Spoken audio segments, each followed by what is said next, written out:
Get back!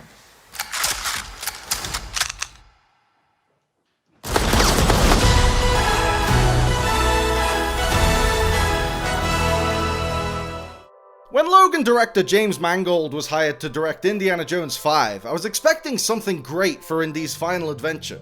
Then, after critics eviscerated it, I was expecting something terrible. And lo and behold, Indiana Jones and the Dial of Destiny is neither great nor terrible. It has some strengths, it has some weaknesses, and overall it's pretty good.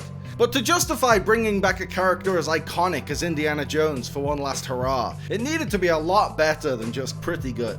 Mangold did a fine job in the director's chair, but Dial of Destiny is noticeably lacking in the Spielbergian magic that made the original movies so special. The fun tone, the spectacular cast, and a handful of engaging action sequences make the movie watchable, but its slow pacing, overlong runtime, and messy final act hold it back from being a must-see. This video will contain full spoilers for Indiana Jones and the Dial of Destiny, so if you haven't seen it yet, and the box office numbers would suggest that you haven't, then be careful.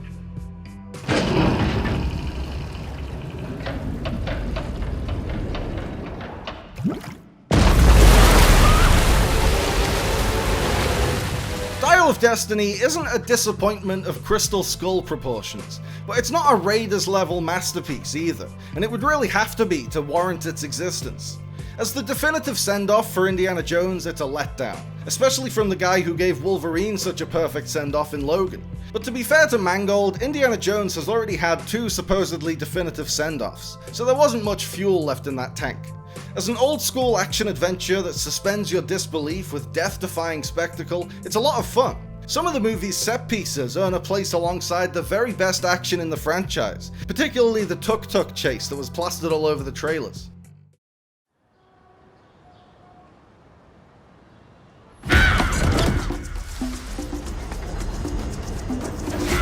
The film's biggest flaw is that it's way too long. It didn't need to be 2.5 hours long. The scope is no bigger than the other Indiana Jones films, so it had no reason to be any longer than them. There are long stretches in Dial of Destiny where the characters just sit around and wait to get from point A to point B. Some of these quieter scenes are among the strongest moments in the movie, but a lot of them are too meandering and inconsequential to justify their existence in such a bloated movie. Who is this man? I'm her godfather. Related. Harrison Ford is truly committed in his final performance as Indy. Ford couldn't give less of a shit about Star Wars. Are you looking forward to watching a Han Solo movie as a fan? Not really.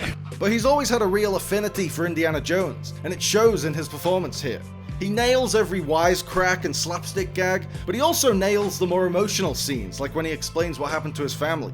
That's one of Indy's all-time most touching moments. I never expected to cry over Mutt Williams. Phoebe Waller-Bridge provides a fantastic foil as Indy's goddaughter, Helena Shaw. What are you doing here? Rescuing you! When Waller-Bridge was cast in Indy 5, I expected Fleabag in a fedora, which I would have been all for. But this performance goes deeper than that. She's hilarious as always, but she also has plenty of charisma to match Ford's.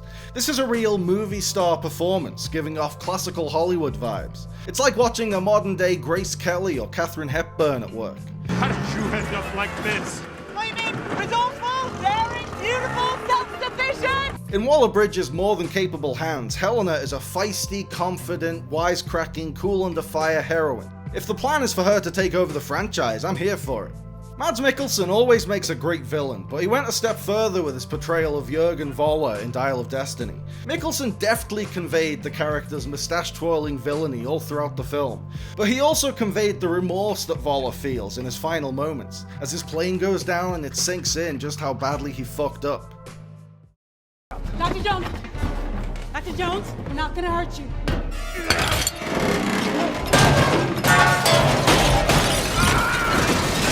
I'm glad Indy 5 brought back the beloved trope of punching Nazis. The Indiana Jones series began as a sort of Jewish revenge fantasy, with Spielberg unleashing the wrath of God on the inhuman fascists who slaughtered his ancestors. So it was great to see Indy 5 reprise the Nazi arse-kicking. But ultimately, Dial of Destiny suffers from the same problem as the Star Wars sequel trilogy. There's not enough imagination in its construction, as it relies too heavily on the audience's goodwill for the existing films. Indy 5 repeats a lot of moments and set pieces that were done a lot better in the earlier movies, like a cave full of creepy crawlies or an impromptu skydive. Indiana Jones started off as a nostalgic throwback to old action-adventure serials, but the series has gone on for so long that now an Indiana Jones movie is a nostalgic throwback to earlier Indiana Jones movies.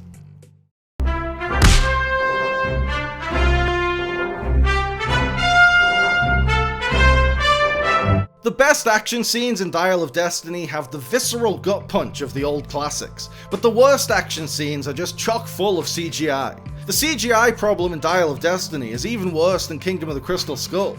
The practical effects and stunt work that went into bringing the original trilogy's action to life are unparalleled, and still hold up to this day.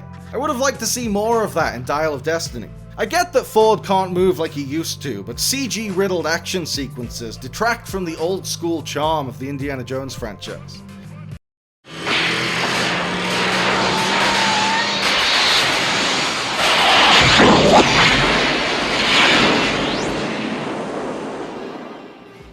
It was very bold of the filmmakers to make a time travel movie after all the complaints about Crystal Skull's aliens. Even though time travel still felt a bit out of place in an Indiana Jones movie, especially wedged right at the very end of the movie, I thought the time travel storyline worked a lot better than the alien storyline. The concept of aliens, or interdimensional beings, was plucked out of nowhere. At least traveling back in time ties into the franchise's theme of preserving history. That belongs in a museum! And Indy has a very touching moment with Archimedes in the past. But if they were gonna go all in with the time travel, they should have introduced it earlier. As it stands, the movie feels like it's almost over before they've even opened the portal.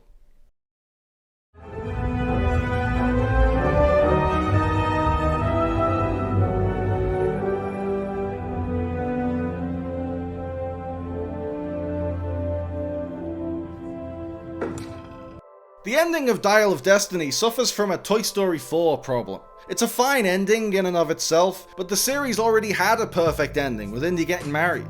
And before that, it had a different perfect ending with Indy riding off into the sunset.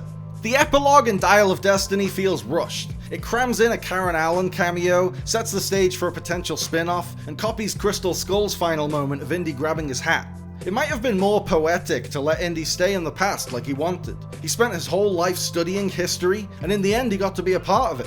But instead of leaving Indy in the past with Archimedes, it drags him back to 1969 for a half-hearted wrap-up. Oh God! Somebody do something! Why are they doing this? They're just taking Indiana Jones and they're raping him!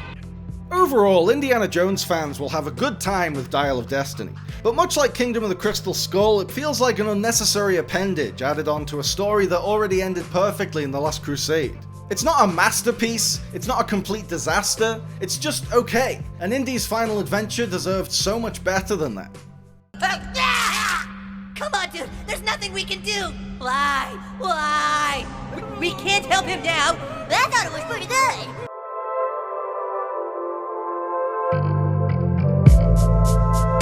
Thanks for watching, guys. I hope you liked the video. Remember to like and subscribe and click on the little bell. And also seize the day and call your mom and be kind to yourself.